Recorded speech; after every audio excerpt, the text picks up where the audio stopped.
असर की अज़ानों के साथ ही अम्मी ने दर्द की वजह से रोना शुरू कर दिया और फिर 2-3 घंटे रोती ही रहीं। अब्बा घर पे नहीं थे। मैंने अम्मी से कहा कि मैं किसी पड़ोसी को बुला के आती हूँ, लेकिन वो कह रही थी कि नहीं बेटा, मुझे किसी की ज़रूरत नहीं, मैं कोई पहली मर्तबा बच्चा थोड़ी जन रही हूँ। अभी वक्त है, तब तक तुम्हारा बाप भी आ जाएगा। अम्मी की बातें मुझे बिल्कुल भी समझ नहीं आ रही थी, बस मुझसे उनका रोना नहीं देखा जा रहा था। उन्होंने खाना पहले ही उन्होंने खाना पहले ही बना दिया था, ना जाने उन्हें कैसे पता चला कि उन्हें बाद में दर्द हो जाएगा। उस वक़्त भी वो थोड़े बहुत दर्द की शिकायत कर रही थी। मेरी उम्र कच्ची थी, मुझे इस चीज़ की समझ नहीं थी, मगर मुझे इस बात की बड़ी खुशी थी कि मेरा भाई या बहन आने वाला है। मैं बहुत ज़्यादा पुरजोश इधर से उधर घूमती रहती, लेकिन आज अम्मी की ये हालत देख के मुझे घबराहट हो रही थी। और फिर आधे घंटे बाद अब्बा भी घर आ गए। जैसे ही उन्होंने अम्मी की हालत देखी तो वो भी परेशान हो गए और कहने लगे कि हम अभी अस्पताल चलते हैं। तो अम्मी ने कहा, तुम बैग में मेरा एक जोड़ा और 1-2 नरम दुपट्टे रख दो, जो अस्पताल में काम आएगा। इसके बाद रिक्शे वाले को भी बुला लाओ। अम्मी की बात सुनते ही अब्बा ने ऐसा ही किया। एक छोटे से पुराने बैग में अब्बा ने कुछ कपड़े रखे और फिर कमरे से बाहर चले गए। मैं बिल्कुल मुतमईन बैठी थी। मुझे बिल्कुल भी कोई फ़िक्र नहीं थी। आधे घंटे बाद अब्बा वापस आए तो मैंने रिक्शे की आवाज़ भी सुनी, जो शायद बाहर खड़ा था। अब्बा ने अम्मा को सहारा दिया और दूसरे हाथ से बैग पकड़ के कमरे से बाहर निकलने लगे। मैं भी उनके साथ कमरे से बाहर निकल आई। बाहर पहुंच के अब्बा ने दरवाज़ा बंद किया और हम तीनों घर से बाहर निकल आए। वो लोग मुझे घर पे अकेला बिठा के नहीं जा सकते थे, इसलिए मैं भी उनके साथ ही जा रही थी। हम सब लोग रिक्शे में सवार होकर आखिरकार एक सरकारी अस्पताल में पहुंचे, मगर वहां पे जाके पता चला कि यहाँ पे भी कुछ ना कुछ खर्चा होगा। मगर अब्बा के पास बिल्कुल भी कोई पैसे नहीं थे। उनकी जेब में सिर्फ़ और सिर्फ़ 50 रुपए थे। पिछले 3-4 दिनों से उन्हें मज़दूरी नहीं मिल रही थी और कर्ज़ा भी दिन-ब-दिन बढ़ता चला जा रहा था। पहले भी उन्होंने कुछ लोगों से कर्ज़ा लिया ताकि घर में चूल्हा जलता रहे। उन्हें इस चीज़ का अंदाज़ा नहीं था कि यहाँ पे भी पैसे लगेंगे। वैसे तो एक सरकारी अस्पताल था, मगर वो लोग कह रहे थे कि दवाइयाँ वग़ैरह ख़रीदने के लिए अब्बा को उन्हें पैसे देने होंगे। अब्बा ने मुझे और अम्मी को बेंच पे बिठाया और खुद वहाँ से चले गए। अम्मी के चेहरे पर मैंने बहुत ज़्यादा परेशानी देखी। हमारे पास पैसे नहीं थे और ये उस वक़्त की एक बहुत बड़ी परेशानी थी, क्योंकि जब पैसे ना हो तो इंसान खुद को बहुत बेबस और अधूरा महसूस करता है। मैं अम्मी के आंसू देख के अंदाज़ा लगा रही थी कि वो कितनी ज़्यादा परेशान हैं। मैंने आगे बढ़ के उनकी दोनों आँखों को साफ़ किया जिनसे आँसू निकल रहे थे। मैंने अपने छोटे-छोटे हाथों से उनके आँसू साफ़ किए, जिससे उनके चेहरे पे मुस्कुराहट आ गई। मुक़द्दस बेटा, तुमसे एक बात कहूँ? अम्मी ने मेरी आँखों में देखते हुए कहा। तो मैंने इस बात में सर हिला दिया। बेटा, मेरी बात अपना ख़्याल रखना। तुम एक लड़की हो। ये ज़माना बहुत ज़ालिम है।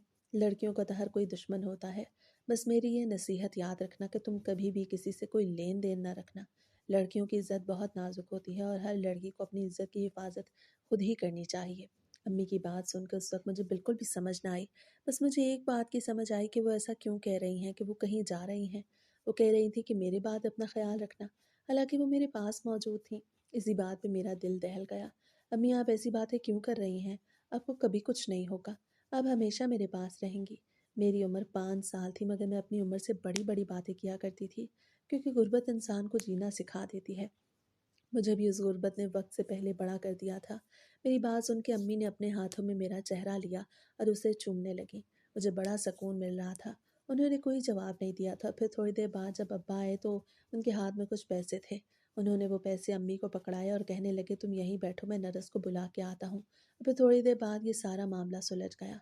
नर्स अम्मी को लेके अंदर चली गई। अब्बा और मैं बाहर बैठे रह गए। मैंने अब्बा से नहीं पूछा कि वो पैसे कहाँ से लाए हैं। बस मुझे इस चीज़ की खुशी थी कि बस अब मेरा भाई या बहन आ जाएगा। मैं अम्मा-अब्बा की इकलौती औलाद थी, जिसकी वजह से मैं घर में बहुत ज़्यादा बोर होती रहती थी। अभी तक उन लोगों ने मुझे स्कूल में दाखिल भी नहीं कराया था। अब्बा कहते थे कि जब तुम 5 साल की हो जाओगी तो उस वक़्त मैं तुम्हें स्कूल में दाखिल करा दूँगा। 5 साल होने में बस कुछ दिन रहते थे। अभी अम्मी को उस कमरे के अंदर गए हुए थोड़ी देर हुई थी, जहाँ उन्हें नर्स लेके गई थी, कि वहाँ से नर्स आई और अब्बा से कहने लगी कि मामला बड़ा नाज़ुक है। आप ऐसा करें कि कुछ पैसों का इंतज़ाम करें, हमें इनका इमरजेंसी में ऑपरेशन करना होगा। नॉर्मल डिलीवरी नहीं हो सकती। मैं ये सारी बातें सुन रही थी और इन बातों से अब्बा के चेहरे पे आने वाली परेशानी को भी देख रही थी। अब्बा के चेहरे पे बहुत ज़्यादा परेशानी आ गई। पैसों के नाम पे तो जैसे उनका साँस आना ही बंद हो गया। वो पहले भी उधार लेके आए थे और अब उनके पास बिल्कुल पैसे नहीं थे। मगर उन्होंने हिम्मत ना हारी और नर्स से कहा कि आप लोग ऑपरेशन की तैयारी करें, मैं पैसों का इंतज़ाम कर दूँगा। तो वो नर्स कहने लगी कि नहीं, जब तक आप 8,000 का इंतज़ाम नहीं करेंगे तब तक हम ऑपरेशन शुरू नहीं कर सकते। असल में ये ऑपरेशन ज़रा मुश्किल होना है। आपकी बीवी की हालत ठीक नहीं है और जिन दवाइयों की ज़रूरत होगी हम आपसे उन्हीं के पैसे ले रहे हैं, वरना ये तो एक सरकारी अस्पताल है। नर्स की बात सुन के अब्बा खामोश हो गए। फिर उन्होंने मुझसे कहा कि तुम यहीं पे बैठो, मैं अभी आता हूँ। अब्बा को जाता हुआ देख के मैं बहुत घबरा गई। नहीं अब्बा, मैं भी आपके साथ चलूँगी, मैं यहाँ पे अकेली कैसे रहूँगी?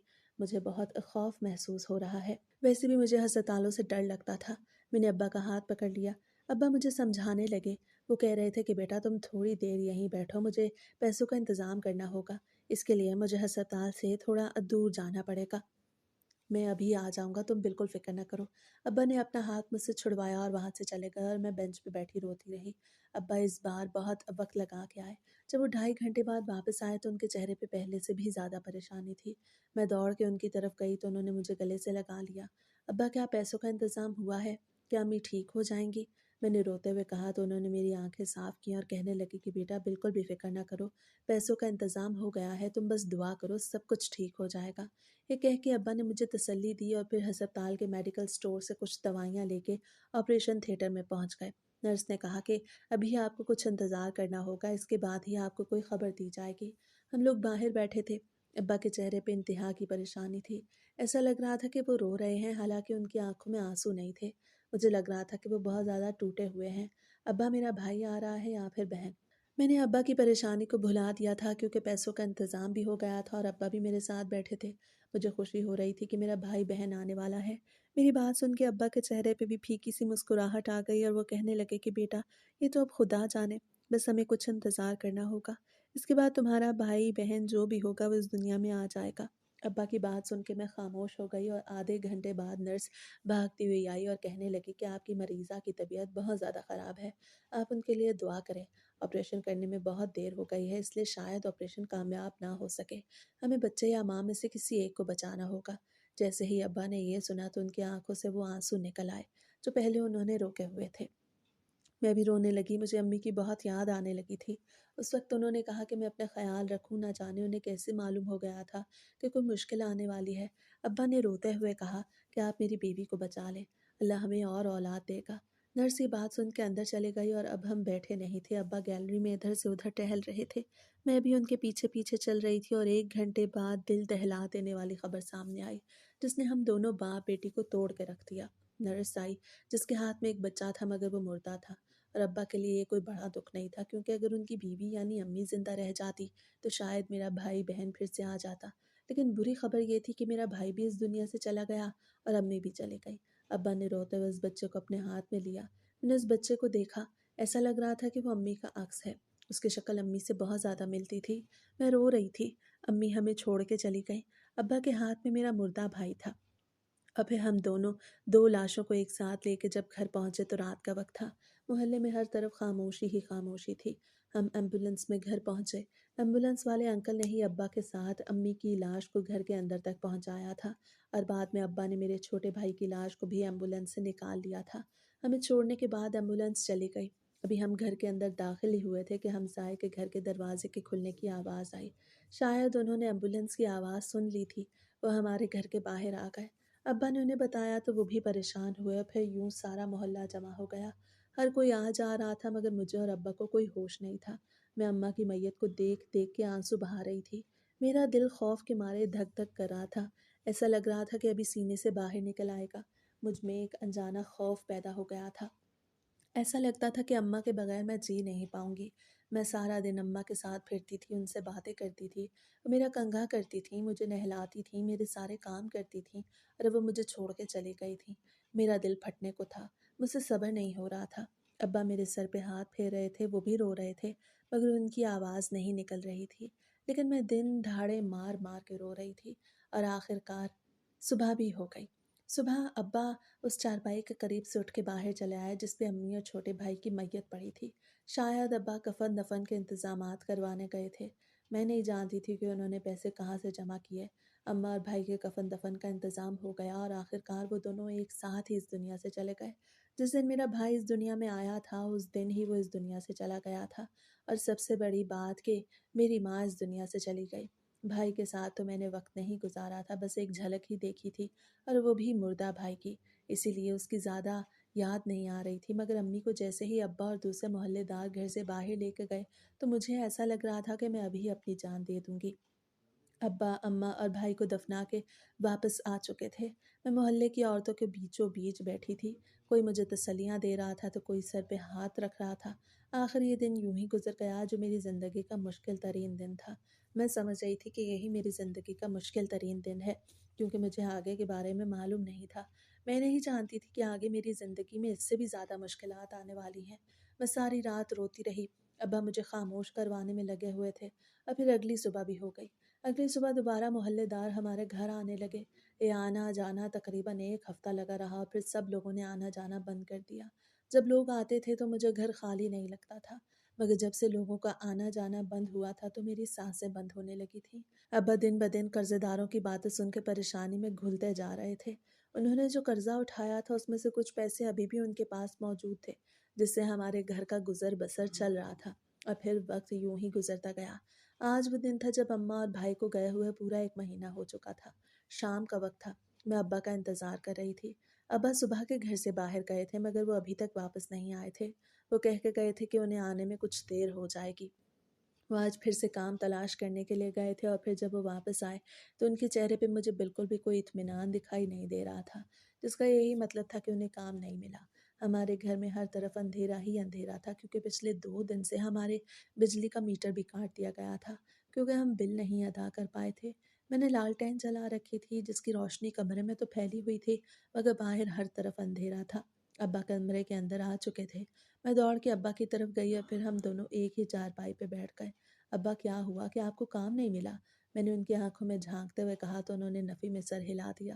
वो बोले, नहीं, शायद उनसे बोला ही नहीं जा रहा था। अब्बा, आप बिल्कुल भी परेशान ना हो, देखिएगा एक ना एक दिन आपको काम मिल जाएगा। मैंने उनके हाथ पे अपना छोटा सा हाथ रख के कहा। ना जाने कैसे मेरे दिल में यह ख्याल आया कि मैं उन्हें तसल्ली दूँ। मुझे नहीं लगता था कि मैं 5 बरस की हूँ। मैं मोहल्लेदारों के लिए बच्ची थी और अब्बा भी मुझे छोटी बच्ची ही समझते थे, मगर मेरा जहन बहुत ज़्यादा पुख्ता हो गया था। जब से अम्मी गई थी तो मैं बहुत सारी चीज़ों की देखभाल करने लगी थी जिन्हें पहले मैं जानती भी नहीं थी।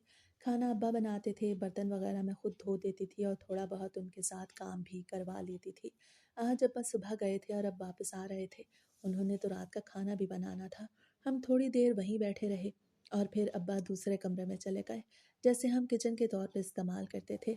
हमारे घर में 2 कमरे थे, जिनके आगे एक छोटा सा सहन बना था और सहन के कोने में बाथरूम भी बनाया गया था। कोई किचन नहीं था। अम्मा एक कमरों को किचन के तौर पर इस्तेमाल करती हैं और वहाँ पे हमारा कुछ दूसरा सामान भी रखा हुआ था। अब्बा दूसरे कमरे में चले गए और फिर थोड़ी देर बाद जब वो आए तो वो मेरे लिए रोटी बना के लाए थे। अब्बा, क्या आप रोटी नहीं खाएंगे? मैंने पूछा तो वो कहने लगे, बेटा मुझे भूख नहीं, तुम खा लो, मेरी तबीयत ठीक नहीं है, मैं सोना चाहता हूँ। ये कह के अब्बा अपनी चारपाई पे लेट गए और मैंने भी 2-3 निवाले जहर मार किए और फिर मैं भी अपनी जगह पे सो गई। वक्त यूं ही गुजरता जा रहा था। मुझे मालूम था कि अब्बा दिन ब दिन किस परेशानी में घुलते जा रहे हैं, मगर मैं उनकी परेशानी दूर नहीं कर सकती थी। और आज वो दिन था जब सारा मोहल्ला हमारे घर में जमा हो गया। आधा घंटा पहले ही किसी ने हमारा गेट बजाना शुरू किया था। अब्बा घर के अंदर थे, मगर वो दरवाज़ा नहीं खोल रहे थे। मुझे मालूम नहीं था कि बाहर कौन है और अब्बा भी नहीं बता रहे थे। और फिर आखिरकार जब सारे मोहल्लेदार गेट बजने की आवाज़ से परेशान हुए तो फिर सब लोग भी साथ मिलकर दरवाज़ा बजाने लगे और अब्बा को आवाज़ें दे के बाहर बुलाने लगे। तो अब्बा ने दरवाज़ा खोल दिया और सब लोग घर के अंदर आ गए। सब कह रहे थे कि तुम इस आदमी का कर्जा अदा क्यों नहीं कर देते? ये रोज़ तुम्हारे घर के दरवाजे पे खड़ा दरवाज़ा पीट रहा होता है। आखिर तुम्हारे साथ मसला क्या है? पहले लोगों ने हमारे साथ हमदर्दी जताई थी, क्योंकि उस वक्त अम्मी और भाई की मौत को कुछ दिन हुए थे, मगर अब अच्छे खासे दिन हो गए थे तो शायद लोगों की हमदर्दियाँ भी यहाँ ख़त्म हो गई थीं। वो आदमी भी चिल्ला रहा था, जिसका बड़ा सा पेट था और रंग बिल्कुल तवे जैसा स्याह था। मैं अब्बा के साथ सिमटी खड़ी थी। अब्बा उससे कह रहे थे कि मुझे कुछ दिनों का और वक्त दे दो, मैं तुम्हारी रकम लौटा दूंगा। तुम्हें मालूम तो है कि मुझे काम नहीं मिल रहा, मगर वो अब्बा की बात नहीं सुन रहा था और बस यही कहे जा रहा था कि मुझे अभी के अभी अपने पैसे चाहिए, वरना अच्छा नहीं होगा। तुम कितने दिनों से मुझे तारीख पे तारीख दिए जा रहे हो, आज मैं अपने पैसे लेके रहूंगा। मोहल्लेदार भी उस मर्द के साथ मिल गए। वो हमारे मोहल्ले का नहीं था, वो दूसरे मोहल्ले का था, लेकिन मैंने उसे कई मर्तबा अपने मोहल्ले में देखा था। दरअसल आज मुझे मालूम हुआ कि अब्बा ने सूद पे कर्जा लिया है। वो आदमी सूद पे कर्जा देने के लिए मशहूर था। अब्बा की उससे कोई जान पहचान नहीं थी, मगर सूद के लालच में उसने अब्बा जैसे बेरोजगार को भी कर्जा दिया था। वो बार-बार अपनी रकम का मुतालबा कर रहा था। मैं ये नहीं जानती थी कि अब्बा ने उससे कितने पैसे लिए थे। बस मैं ये जानती थी कि अम्मा के ऑपरेशन के वक़्त और फिर कफ़न-दफ़न के वक़्त अब्बा के पास पैसे थे, जिसका यही मतलब था कि उन्होंने अच्छी ख़ासी रकम ली थी। और आखिरकार मोहल्ले के एक बुज़ुर्ग ने कहा कि तुम अकबर को 2 दिन मज़ीद दे दो। अगर 2 दिनों में उससे तुम्हारी रकम अदा न की तो फिर जो तुम्हारा दिल करे वो करना। ये बात सुन के वो आदमी ये कह के चला गया कि ठीक है, मैं उस बुज़ुर्ग के कहने पे 2 दिन इंतज़ार कर लूँगा, मगर इसके बाद मैं वो करूँगा जिसका किसी ने सोचा भी नहीं होगा। उस आदमी के जाते ही बाकी लोग भी हमारे घर से चले गए और हम फिर से अकेले हो गए। अब्बा रो रहे थे, मुझे भी रोना आ रहा था। मुझे समझ नहीं आ रही थी कि मैं क्या करूँ और फिर ये 2 दिन भी गुज़र गए। तीसरे दिन हमारे घर आया मगर अब्बा ने दरवाज़ा नहीं खोला और इस बार मोहल्लेदार भी जमा नहीं हुए। शायद हर कोई ये रोज़-रोज़ का तमाशा देख कर थक चुका था और फिर वक़्त यूँ ही गुज़रता गया। इस बात को गुज़रे पूरे 15 दिन मज़ीद हो गए मगर वो आदमी फिर से हमारे घर ना आया तो अब्बा भी कुछ मुतमईन हो गए। आज जब अब्बा काम ढूँढने के लिए जाने के बाद घर वापस आए तो उनके चेहरे पे मुझे हल्की-सी चमक दिखाई दी। और फिर उन्होंने बताया कि उन्हें एक ईंटों के भट्टे पे काम मिल गया है, जहाँ पे उनकी मज़दूरी भी ठीक-ठाक है। ये बात सुन के मैं बहुत ज़्यादा खुश हुई और फ़ौरन से फ़रमाइश कर दी कि अब तो आप मुझे स्कूल में दाखिल करवा देंगे। तो वो कहने लगे ठीक है। कल हम स्कूल जाएँगे। और फिर अगले दिन अब्बा ने मुझे एक सरकारी स्कूल में दाखिल करा दिया। मैं बहुत ज़्यादा खुश थी। मुझे ऐसा लग रहा था कि ज़िंदगी की मुश्किलात बस यहीं तक थीं। मैं नहीं जानती थी कि असल मुश्किल ने तो अब आना है और वो मुश्किल आ भी गई। जब मुझे स्कूल जाते हुए पूरा 1 हफ़्ता हो गया। मैं स्कूल से अकेले ही घर वापस आती थी क्योंकि उस वक़्त अब्बा भट्टे पे काम किया करते थे। और जब मैं स्कूल से वापस आ रही थी तो उस आदमी ने मुझे रास्ते में रोक लिया जिसका अब्बा ने ना जाने कितना कर्ज़ा देना था। वो कहने लगा चलो मैं तुम्हें तुम्हारे घर छोड़ देता हूँ। मुझे बड़ी उलझन हुई मगर उसका लहज़ा बहुत मीठा था जिसे देख के मुझे हैरानी हुई कि वो क्यों इतना मीठा बन रहा है। मैंने उससे कहा नहीं अंकल मैं खुद चली जाऊँगी। तो उसने मेरा हाथ पकड़ लिया और फिर ज़बरदस्ती मुझे गाड़ी में डाल दिया। मैं चिल्ला रही थी, रो रही थी। दोपहर का वक़्त था, किसी ने भी मेरी आवाज़ नहीं सुनी थी और आखिरकार वो मुझे एक घर ले आया। मैं घर के अंदर नहीं जा रही थी मगर उस आदमी ने मुझे घसीट के उस घर के अंदर पहुंचा दिया। वो खुद भी साथ आया था। अंदर आके मुझे माहौल बड़ा अजीब सा लगा। वहाँ पर और भी बहुत सारी लड़कियां थीं मगर कोई बच्ची नहीं थी। सब बड़ी बड़ी थीं। मुझे समझ नहीं आ रही थी कि वो आदमी मुझे यहाँ पे क्यों लाया है, यहाँ पे उसे क्या फ़ायदा होना था। मगर ये हकीकत मुझ पे बड़ी जल्दी खुल गई जब वो आदमी मुझे कमरे में ले गया जहाँ पे एक औरत बैठी थी जो मुंह में पान रखे हुए थी। उसे सफ़ेद रंग का सूट पहना हुआ था। मुझे देख के उसके चेहरे पे अजीब सी मुस्कुराहट फैल गई और फिर वो उस आदमी से कहने लगी कि ये हीरा कहाँ से पकड़ लाए हो। उस औरत ने मेरी तरफ देखते हुए उस आदमी से कहा।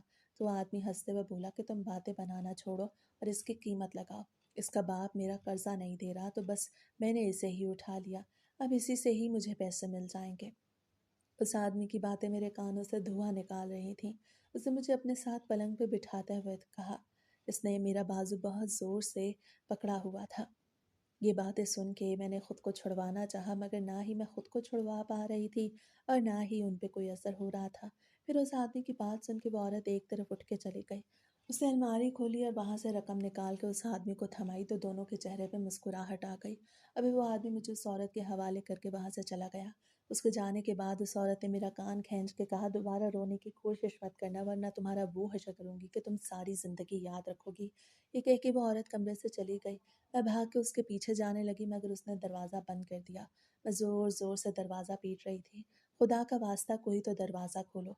मुझे अपने अब्बा के पास जाना है, मुझे मेरे घर पे पहुँचा दो। मैं रो रही थी मगर किसी को मुझ पे तरस नहीं आ रहा था।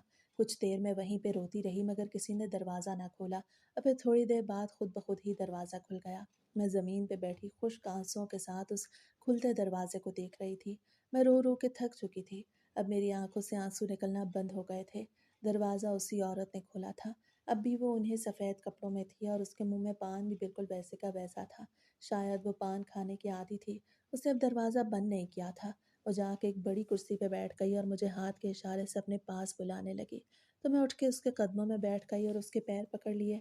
आंटी खुदा का वास्ता मुझे यहाँ से जाने दो। मेरे अब्बा मुझे ढूँढ रहे होंगे, उनका मेरे अलावा इस दुनिया में कोई भी नहीं है। मैंने उस औरत के पैर पकड़ के कहा। फिर इस बात पे वो हँसने लगी और कहने लगी कि जो एक मर्तबा फ़िरोज़ा बाई के दरवाज़े पे आ जाता है, वो वापस नहीं जा सकता। और फिर तुम तो हीरा हो हीरा। मैंने तुम जैसी खूबसूरत लड़की अपनी सारी ज़िंदगी में नहीं देखी। मैं तुम्हें बहुत आगे तक ले जाऊँगी और देखना एक न एक दिन तुम्हें भी ये जगह अपनी लगने लगेगी और तुम यहाँ पे खुशी-खुशी रहोगी। उस औरत की बात सुन के मैं दोबारा से रोने लगी और उसके पैरों में अपने हाथ सख्ती से गाड़ दिए। मैं उसकी मिन्नतें करने लगी थी मगर फिर उसने अपनी टाँग मुझे मारी तो मैं दूर जा गिरी। मैं पाँव के बल ज़मीन पे बैठी थी। उसकी टाँग लगने पर मैं फ़ौरन से पीछे जा गिरी। मुझे लात मारने के बाद वो हँस रही थी। उसे कोई परवाह नहीं थी कि वो इतनी छोटी-सी बच्ची पे ज़ुल्म कर रही है। और थोड़ी देर बाद एक और औरत वहाँ खाना लेके आ गई। वो भी उधेड़ उम्र की औरत थी। उन दोनों ने मुझे ज़बरदस्ती थोड़ा बहुत खाना खिलाया और फिर वो औरत एक पलंग पे लेट गई और मुझे कहा कि तुमने ऊपर नहीं सोना, तुमने यहीं ज़मीन पे सोना है। मैं सारी रात उस ठंडी ज़मीन पे बैठी रोती रही। मैंने 1 मिनट के लिए भी आँख नहीं लगाई थी। सुबह के करीब मेरी आँख लग गई और जब मेरी आँख खुली तो वो औरत उस कमरे में मौजूद नहीं थी। कमरा बिल्कुल खाली था और दरवाज़ा भी बंद हो चुका था। अब ये सब यूँ ही चलता गया। वक़्त बड़ी तेज़ी के साथ गुज़रता जा रहा था। मैं हर रोज़ अब्बा को याद करके रोती और आखिरकार वो दिन भी आ गया जब मेरी उम्र पूरे 15 साल हो गई। उस औरत ने मुझे जिस्म फ़रोशी के लिए तैयार कर लिया। मेरा दिल नहीं चाहता था कि मैं इस काम में पड़ूँ मगर मैं क्या करती? ये सब मेरे बस में नहीं था। जो भी करना था उस औरत ने करना था। वही मेरी बाली वारिस थी। अब्बा से जुदा हुए मुझे पूरे 10 बरस बीत गए थे, मगर उनकी याद अब भी मेरे ज़हन से नहीं निकली थी। वो हर रोज़ मुझे याद आती और मेरी आँखें भर आतीं, लेकिन अब मुझ पे सख्तियाँ कुछ कम हो गई थीं। पहले मुझे कमरे में बंद रखा जाता था मगर जब से मैं जवान हुई थी, तो वो औरत अब मुझे कमरे से बाहर भी ले जाती थी। मगर मेरा अपना बाहर जाने को दिल नहीं करता था। वहाँ पे तरह-तरह के मर्द आए हुए होते थे, जो गंदी निगाहों से देखते थे। एक कोठा था जहाँ पे जिस्म फ़रोशी का काम होता था और साथ में गाने की महफ़िलें भी सजाई जाती थीं। उस औरत के ज़बरदस्ती करने पे मैंने डांस भी सीख लिया और आज वो दिन था जब यहाँ पे एक बहुत बड़ी महफ़िल लगनी थी। आज नया साल शुरू हो रहा था और उस नए साल की शुरुआत में मेरी बर्बादी भी शुरू हो गई थी। आज पहली मर्तबा मैं सब लोगों के सामने अपने जिस्म की नुमाइश करने वाली थी। आज सबसे पहले मैंने ही रक़्स करना था और वो भी इतने ज़्यादा मर्दों के सामने। मैं अपने कमरे में तैयार बैठी थी। तैयार होने को दिल तो नहीं था, मगर फ़िरोज़ा बाई ने मुझे सख्ती से कहा था कि अच्छे से तैयार होना, वरना रात को खाना नहीं मिलेगा। और फिर उसका वो डंडा मुझे याद आता, जब कोई लड़की उसकी बात नहीं मानती थी तो वो अपना बाँस का डंडा उसकी कमर पे तोड़ दिया करती, जिससे लड़कियाँ कराह के रह जातीं। मैं उसके डंडे से बचना चाहती थी, इसलिए मैंने ऑरेंज कलर का वो लहंगा पहन लिया जो बहुत ज़्यादा खूबसूरत था। मैंने खुद को शीशे में देखा तो मैं वाक़ई खूबसूरत लग रही थी। जो भी मुझे देखता तो देखता रह जाता, लेकिन फ़िरोज़ा बाई मुझे ज़्यादा मर्दों के सामने नहीं लाती थी। वो हर वक़्त यही कहती रहती कि ये तो एक हीरा है, इसे मैं ऐसे तो नहीं जाने दूँगी, ये तो किसी जौहरी को ही जाएगा। उसकी बातें मुझे अंदर तक काँपने पे मजबूर कर देतीं। और फिर थोड़ी देर बाद जब फ़िरोज़ा बाई अंदर आई और कहने लगी कि चलो महफ़िल शुरू होने वाली है, तो मुझे कुर्सी से उठना ही पड़ा। मैं बोझल कदमों के साथ उसके साथ आखिरकार हॉल में आ गई, जहाँ पे बहुत सारे मर्द थे। मेरी नज़रें झुकी हुई थीं, मैं ऊपर नहीं देख रही थी। दिल था कि ज़ोर-ज़ोर से धड़क रहा था, दिल नहीं चाह रहा था कि ऊपर देखूँ। बस मैं ज़मीन को घूरती जा रही थी और आखिरकार मैं हॉल के बीचों-बीच पहुँच गई। फ़िरोज़ा बाई उन मर्दों के साथ ज़मीन पे बिछे हुए कालीन पे गाँव तकिए के साथ टेक लगा के बैठ गई और जैसे ही म्यूज़िक की आवाज़ आई तो मुझे नाचना ही पड़ा। मेरी आँखों में हल्की-हल्की नमी थी और मैं उन लोगों के सामने अपने चेहरे पे मुस्कुराहट सजा के नाचती जा रही थी। अब फिर यूँ ही नाचते-नाचते 1 घंटा गुज़र गया। महफ़िल ख़त्म हो चुकी थी। मेरे नाचने के बाद भी कुछ लड़कियों ने अपना रक़्स पेश किया, फिर सब लोग यहाँ से चले गए। रात काफ़ी हो चुकी थी। मैं भी अपने कमरे में आई और कपड़े चेंज करने लगी, मगर उसी वक्त ही दरवाज़ा बजने लगा, तो मैं जो कपड़े चेंज करने लगी थी दरवाज़े की तरफ भागी। मैं जानती थी ये फ़िरोज़ा बाई होगी और उससे अच्छा नहीं लगता था कि जब वो दरवाज़ा बजाए और कोई फ़ौरन से दरवाज़ा ना खोले। मैंने दरवाज़ा खोला तो वो वाक़ई में फ़िरोज़ा बाई थी, जो कह रही थी कि अभी कपड़े चेंज ना करो, एक साहब तुमसे मिलना चाहते हैं। उसकी ये बात सुन के मुझे ऐसे लगा कि आज मेरी इज़्ज़त का जनाज़ा निकल जाएगा। मैं उसे मना नहीं कर सकती थी, इसीलिए खामोशी इख्तियार कर ली। मैंने उसके कहने पे कपड़े चेंज नहीं किए, मैंने दरवाज़ा खोल दिया। वो चली गई थी और फिर थोड़ी देर बाद जब वो आई तो उसके साथ एक मर्द भी था, जो तकरीबन 60-70 का था। उसकी टाँगें कब्र में थीं और वो ऐसी जगह पे आया हुआ था। उसके चेहरे पे बड़ी-बड़ी मूँछें थीं जो मुझे खौफ़ज़दा कर रही थीं। उसे वहाँ पे पहुँचने के बाद फ़िरोज़ा बाई वहाँ से चली गई। दरवाज़ा अब भी खुला हुआ था। वो आदमी मेरे साथ पलंग पे बैठा था, मगर हम दोनों के दरमियान फ़ासला था। वो आदमी ज़ेरे लब कहने लगा कि ना जाने फ़िरोज़ा बाई ने तुम जैसे हीरे को कहाँ छुपा रखा था। मैंने तो आज तुम्हें पहली मर्तबा देखा है और फिर तुम्हें देखने के बाद कहीं और देखने का दिल ही नहीं चाह रहा। इसीलिए फ़िरोज़ा बाई से थोड़ा-सा वक़्त माँगा ताकि तुम्हें करीब से देख सकूँ। उससे ये सारी बातें बड़ी आहिस्ता आवाज़ में कही थी। क्योंकि मैंने सुन ली थी, क्योंकि मैं करीब ही तो बैठी थी। उसकी बातें सुन के मेरा जिस्म काँपने लगा। मेरा खुद पे इख्तियार नहीं था। मैं काँपती जा रही थी और वो मुझे देख-देख के हँसते जा रहा था। फिर जैसे ही उसने हाथ आगे बढ़ा के मेरा चेहरा छूना चाहा, तो मैं वहाँ से खड़ी हो गई, तो वो भी वहाँ से चला गया। शायद फ़िरोज़ा बाई ने सिर्फ़ उससे इतने की ही डील की थी, क्योंकि अगर उस आदमी ने मेरे जिस्म को ख़रीदना होता तो वो अपना काम करके जाता। वो चला गया और उसके जाने के बाद मुझे बाहर से आवाज़ें आईं। फ़िरोज़ा बाई कह रही थी कि इतने से पैसों में ये काम नहीं हो सकता, तुम यहाँ से जा सकते हो। फिर मैंने खिड़की से उस आदमी को जाते हुए देखा। मैंने दरवाज़ा बंद कर लिया। कपड़े तब्दील करने का भी दिल नहीं चाह रहा था। दिल धक-धक कर रहा था और फिर मैं ऐसे ही पलंग पे लेट गई। जब मेरी आँख खुली तो सुबह की आज़ानें हो रही थीं। मैंने उसी वक़्त कपड़े तब्दील किए और वुज़ू करने के लिए बाथरूम के अंदर चली गई। मैं यहाँ पे भी 5 वक़्त की नमाज़ अदा करती थी, हालाँकि यहाँ पे कोई नमाज़ नहीं पढ़ता था, मगर यहाँ पे सब जानते थे कि मैं कोई नमाज़ नहीं छोड़ती। फ़जर की नमाज़ अदा करने के बाद मैं जाए नमाज़ पे बैठी अब्बू के लिए दुआएँ माँगने लगी। मैं हमेशा अपनी दुआ में उनका नाम ज़रूर लेती थी।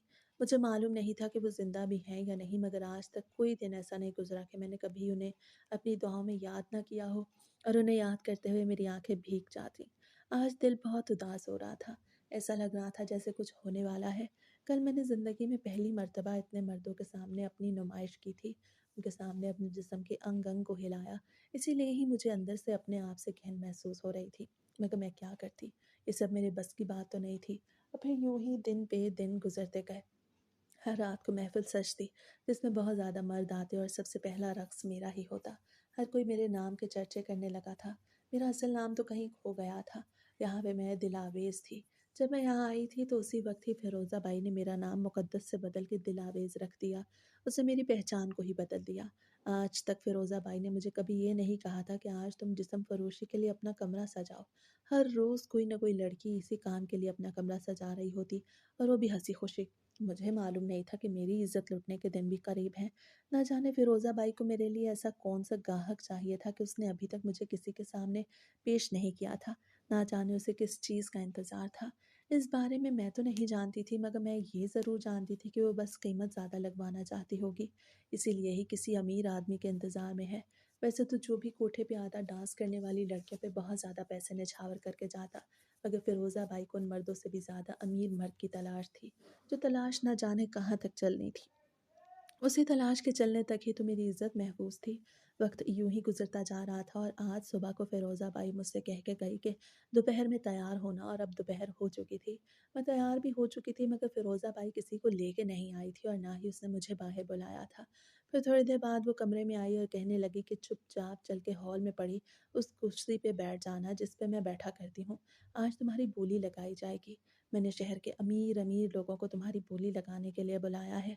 इसी तरह ही तुम्हारी कीमत बढ़ेगी। जैसे ही उसने ये कहा तो मेरा दिल ज़ोर-ज़ोर से धक-धक करने लगा और आँखों से आँसू निकल आए। मैं जो तैयार बैठी थी, आँखों से काजल बहता जा रहा था। मगर फ़िरोज़ा बाई ने हमेशा की तरह मेरे चेहरे पे थपकी दी और कहने लगी कि फ़िक्र ना करो, तुम्हें आदत हो जाएगी। वो हमेशा हर लड़की से यही कहती थी और फिर मैं उसके साथ बाहर आ गई। मेरी नज़रें अब भी झुकी हुई थीं। मैं जब भी बाहर आती तो मेरी नज़रें झुकी हुई होती, क्योंकि जब मैं छोटी थी तो अम्मी ने मुझे यही सिखाया था कि बेटा, ये माशरा बड़ा ही गलीज़ है, हमें अपनी नज़रों को नीचे रखना है। अब जबकि मैं गलीज़ जगह पे आ चुकी थी तो मैंने अपनी नज़रों को ऊपर नहीं उठाया था, और आखिरकार फ़िरोज़ा बाई ने मुझे उस कुर्सी पे बिठा दिया जिस पे कभी-कभार वो खुद बैठा करती थी। उसके साथ भी एक और कुर्सी पड़ी थी जहाँ पे वो खुद बैठ गई, और उसने वहीं से बैठ के ही उन लोगों की तरफ देख के कहा कि बोली शुरू की जाए। उसने ये बात हँसते हुए कही, मगर उसकी हँसी मुझे मेरे लिए मौत की नवीद लगी। मैंने सामने नहीं देखा था। ना जाने वहाँ पे कितने लोग बैठे थे। अमीर थे, गरीब थे, बूढ़े थे, जवान थे। मुझे कुछ मालूम नहीं था। बस मैं नज़रें झुकाए अपने हाथों को मसल रही थी। दोनों हाथ मेरी गोद में रखे थे जिन पे बहुत ज़्यादा पसीना आ रहा था, और मैं उन्हें मसलती जा रही थी। मेरे कुछ आँसू के कतरे भी मेरे हाथों पे गिरे थे। किसी को कोई परवाह नहीं थी। फ़िरोज़ा बाई को सिर्फ़ और सिर्फ़ पैसों से गर्ज़ थी, और वहाँ पे आए हुए इज़्ज़त के दुश्मन दरिंदों को सिर्फ़ जिस्म की भूख थी। और फिर अचानक से मुझे एक आवाज़ सुनाई दी। वो एक बूढ़ी-सी आवाज़ थी जिसने फ़िरोज़ा बाई से कहा कि मुझे इस लड़की से अकेले में मिलना है। फ़िरोज़ा बाई ने उसकी बात सुनी तो उसी वक़्त उठ खड़ी हुई और कहने लगी कि अगर तुम्हें इससे अकेले में कोई बातचीत करनी है, तो तुम्हें इसकी कीमत अदा करनी होगी। उस आदमी ने कहा, ठीक है, मैं अभी तुम्हें यहीं पे खड़े-खड़े कीमत अदा कर देता हूँ, मगर मुझे अकेले में बात करनी है। और फिर उस आदमी से पैसे लेने के बाद फ़िरोज़ा बाई ने मुझे एक कमरे में भेज दिया। वो बूढ़ा आदमी भी वहीं पे आ गया जिसका चेहरा मैंने अभी तक नहीं देखा था, बस एक झलक देखी थी। इसके बाद नज़रें ऊपर नहीं उठाई थी। मैं एक सोफ़े पे बैठी थी और वो मेरे सामने पड़े दूसरे सोफ़े पे बैठा था। फिर जैसे ही उसने कहा कि तुम अकबर की बेटी हो तो मेरे कान खड़े हो गए। मैंने नज़रें उठा के उसे देखा तो ऐसे लगा कि जैसे मैंने उसे पहले भी कहीं देखा हुआ है। आप मुझे कैसे जानते हैं? आपको कैसे पता कि मेरे अब्बू का नाम अकबर है? मैंने कहा तो वो मुस्कुराते हुए बोला कि ये अपनी गर्दन पे निशान देख रही हो, ये तुम्हारा पैदाइशी निशान है ना? बस इसी को देख के ही मैंने तुम्हें पहचाना। मैं सलीम हूँ, तुम लोगों के मोहल्ले में ही तो रहता था। ये अलग बात है कि अब कई सालों से मैं वहाँ पे नहीं रहता। मुझे मालूम नहीं कि तुम यहाँ कैसे पहुँची, मगर मैं ये जानता हूँ कि तुम अकबर की ही बेटी हो। उसकी सारी बात सुन के मुझे हैरत हुई कि आज मुझे अपने मोहल्ले का आदमी कैसे मिल गया। हालाँकि मैं अपने मोहल्ले से बहुत दूर थी। मैं तो उस दिन के बाद उस चारदीवारी से बाहर ही नहीं निकली थी, जिस दिन वो आदमी मुझे 5 साल की उम्र में यहाँ पे छोड़ के गया था। मैं नहीं जानती थी कि मैं कहाँ हूँ, बस मैं ये जानती थी कि मैं अपने घर से बहुत दूर हूँ। बेटा, मैं तुम्हारा नाम नहीं जानता, मगर मेरा ज़मीर मुझे झंझोड़ा है। मैं अपने मोहल्लेदार की बेटी को कैसे खरीद सकता हूँ? मैंने पिछले कई सालों से इस मोहल्ले को खैर-बात कह दिया और अपने दोस्तों के साथ मिल के ये धंधा शुरू किया। मैं खुद गलत काम नहीं करता, बस लड़कियों को आगे भेज देता हूँ। मगर अब मेरा ज़मीर मुझे इजाज़त नहीं दे रहा कि मैं तुम्हें आगे भेजूँ, इसलिए मैं तुम्हें ख़रीद के आज़ाद कर दूँगा। जैसे ही उसने ये कहा तो मेरी आँखों से आँसू निकलने लगे। वो मोटे-मोटे आँसू मेरे सारे चेहरे को भिगोते जा रहे थे। इतने साल बाद किसी ने कहा कि वो मुझे यहाँ से आज़ाद करवा देगा और फिर ऐसा ही हुआ। ना जाने उसने फ़िरोज़ा बाई को कितनी रकम अदा की और फिर मुझे अपने साथ एक बड़ी-सी गाड़ी में हमारे पुराने मोहल्ले ले आया। मगर वहाँ पे आके पता चला कि अब्बा यहाँ नहीं रहते, वो डिफेंस शिफ्ट हो गए हैं। जैसे ही मैंने ये बात सुनी तो मुझे हैरत हुई कि उनके पास इतना पैसा कहाँ से आ गया कि वो डिफेंस में शिफ्ट हो गए। उस पुराने मोहल्ले से हमें अब्बा के नए घर का पता चला और फिर कुछ ही देर में हम वहाँ पहुँच गए। अब्बा को देख के मैं फ़ौरन से उनके गले लग गई। हम दोनों बाप-बेटी रो रहे थे। कुछ देर हम वहीं पे रोते रहे। सलीम अंकल ने अब्बा को सारी बात बताई। अब्बा उनका शुक्रिया अदा कर रहे थे और फिर सलीम अंकल वहाँ से चले गए। मैंने अब्बा को सारी कहानी बताई तो अब्बा मज़ीद रोने लगे और कहने लगे कि बेटा, मुझे मालूम नहीं था कि कर्ज़ अदा ना करने की वजह से वो घटिया इंसान तुम्हें बेच डालेगा। अब्बा ने मुझे अभी अपनी तरफ की कहानी नहीं सुनाई थी। कुछ देर हम दुख-सुख करते रहे और फिर जैसे ही मुझे इस चीज़ का ख़्याल आया तो मैंने अब्बा से फ़ौरन पूछा कि आप यहाँ कैसे पहुँचे? आप पे तो बहुत ज़्यादा कर्ज़ा था। तो उन्होंने मुस्कुराते हुए कहा कि जब अल्लाह नवाज़ने पे आता है तो ये दुनिया वाले रुकावट नहीं बन सकते। उन्होंने मुझे अपनी कहानी सुनाई तो मैं सुन के हैरान रह गई।